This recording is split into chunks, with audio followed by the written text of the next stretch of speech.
Hey everyone, welcome back to Play the Game HQ, and if it's your first time, welcome. I'm Allison, and we are diving back into the world of Wonderlands War in the game Madcala. It's coming to Kickstarter from Druid City Games, who helped sponsor this video, and it is co-designed by Hein and Manny, Trembly, whose art is all over this beautiful game. Now, if you grew up playing Mancala like me, you will note the similarities of the Mancala-ish rondel here in the center because it is Madcala. The difference is in Mancala, you want to get the most beads to defeat your opponent. In Madcala, you just want to knock your player out. So we are here at the table at the Mad Hatter. He is having an unbirthday party and has invited you to tea time with a few plus ones, and we are going to have a little game together playing Madcala. Now, the difference in Mancala as well than Madcala is each of these places, pods or plates, have an action. So just like Mancala, you'd pick up whatever beads or shards in this place because, you know, we've broken sanity and we've sharded it out. So like in Mancala, you would take, in this case, your shards. So I'm going to take them off of this place here and just place one at a time, as many as I have, into these plates around here. So the one I landed is going to be the action I take on that turn. So in this case, I landed here, and that's adding 2 shards to my home plate right there from the supply. Now, the first time you play this game, you're probably going to play it like Mancala, where you pick up your shards, place them, and just do the actions that you have there on that turn. But the strategy of this game is the ability to manipulate the shards on your side as well as manipulate the shards on your opponent's side, because it really is just about knocking them out. Now, like in Mancala, this player has this side of the table and this player has this side of the table. The actions are the same and there are 5 actions you can choose from. So this first one here is your home plate. That is only yours, and the player on the opposite side cannot place shards into there. That is only yours. Now, if you are able to land in your home plate, you can take any of the actions on your side. That's pretty cool. If you land on your home plate with your double shard, which it is what it says, it doubles all the actions where it lands. If you do there, you actually get to play a turn again. Not that same turn, but you get to actually take an additional turn completely. This first plate here, you have the option to get a heart, so up your health, or flip over one of your plus ones. I'll get into that in a minute. The second action is just hit your opponent for 2. This one is add 2, like I did before, add 2 shards to your home plate from the supply. This one you get to heal 1 and hit your opponent for 2. This one is you get to draw from the commoner deck. So those are the 5 actions you're going to be activating using that Mancala mechanic. Now we're going to go into the cards, the guests, their plus ones, and these commoner cards. There are 6 guests in the base game, plus the caterpillar card is an exclusive Kickstarter expansion, and then we have the commoner cards. Now each guest has 3 plus 1 cards that gives them different abilities. So the guests we have set up on the table right now are Alice versus the Cheshire Cat. You can also play Mad Hatter himself, the Red Queen, Queen of Hearts, the Jabberwock, and the White Rabbit. Also with the Kickstarter exclusive, you get the caterpillar, and he's got some oomph. Now each guest has their own ability. Like Alice here, every time Alice draws a commoner card, she gets to refresh one of her plus ones. That's important because when you use your plus ones, they get flipped over and are unavailable until you find a refresh action either here on the board or have an ability here. Sometimes a commoner card will also allow you to refresh. So those are unavailable until you refresh them.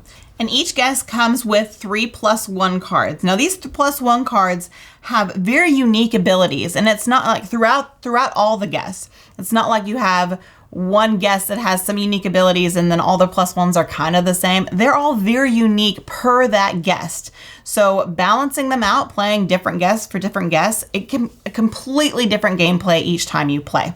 Now, Alice has her blade where she's able to, her opponent, if one of his plus ones is flipped over, his or her, they can freeze that, so they have to do a refresh twice. That's pretty powerful. She also has the Griffin, which allows her to manipulate her doubler shard where she wants.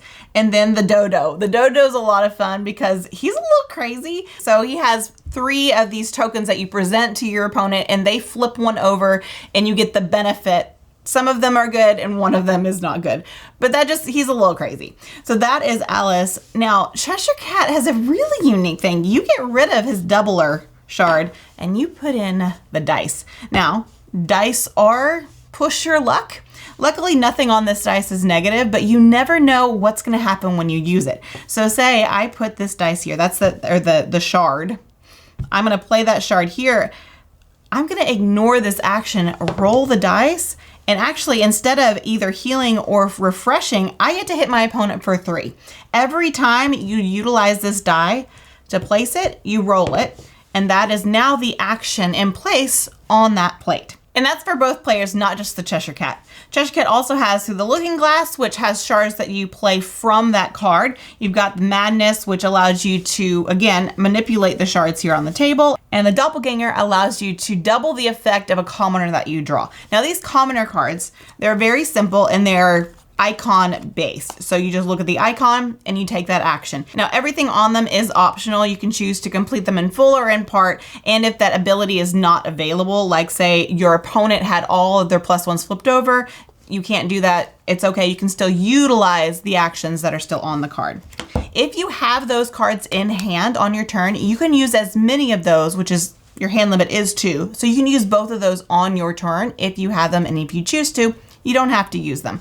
And you can use as many of your +1s as you want to on your turn, or are able to, because there's a cost as well. I'll talk about that cost in a moment, because that really ties into the manipulation of the shards on your turn. I'm not going to go into each character and their abilities of each +1 that they have, but they do all bring some unique MacGuffin as they play.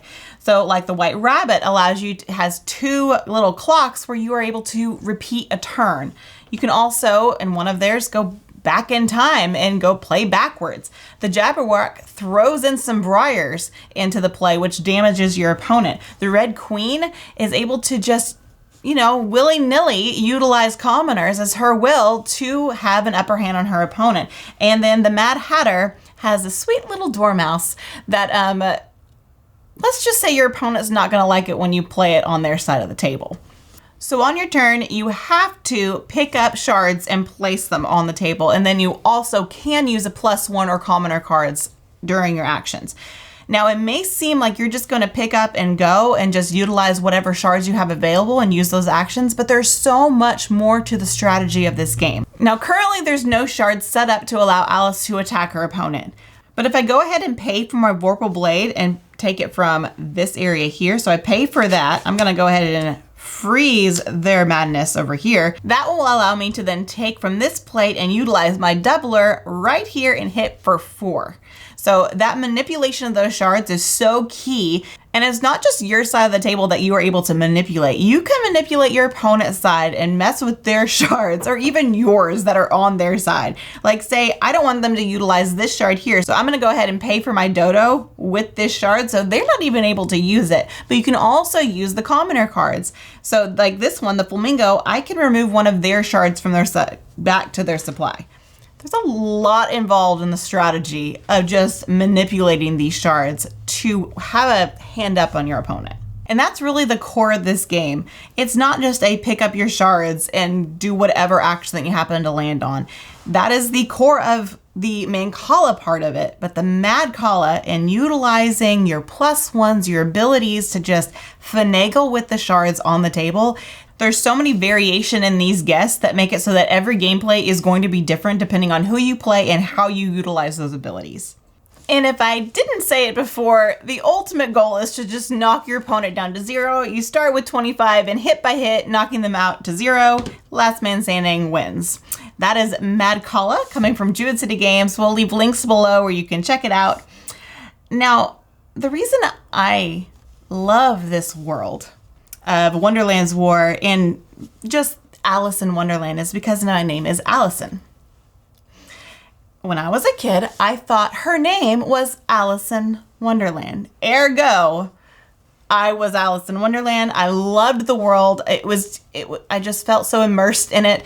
And then someone corrected me and just crushed my heart and said, no, Alice is in Wonderland. It crushed my heart, but I still absolutely love the world, and I'm so excited to be able to dive back into the world of Wonderlands War in this game. I hope you guys check it out.